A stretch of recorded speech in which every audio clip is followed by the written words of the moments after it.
صحیح بخاری کی حدیث نمبر 4۔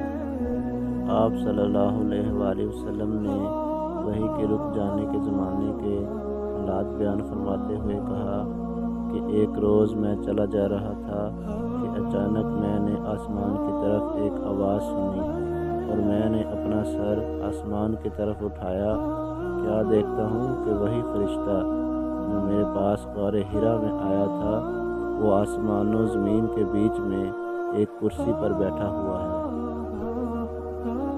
میں اس سے ڈر گیا اور گھر آنے پر میں نے پھر کمبل اوڑھنے کی خواہش ظاہر کی۔ اس وقت اللہ پاک کی طرف سے یہ آیات نازل ہوئیں: اے لحاف اوڑھ کر لیٹنے والے، اٹھ کھڑا ہو اور لوگوں کو عذاب الہی سے ڈرا اور اپنے رب کی بڑائی بیان کر اور اپنے کپڑوں کو پاک صاف رکھ اور گندگی سے دور رہ۔ اس کے بعد وحی تیزی کے ساتھ پے در پے آنے لگی۔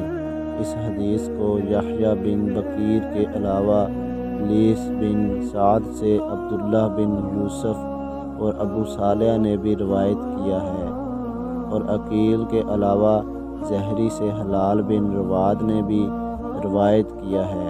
یونس اور معمر نے اپنی روایت میں لفظ فوادہ کی جگہ بوادرہ نقل کیا ہے۔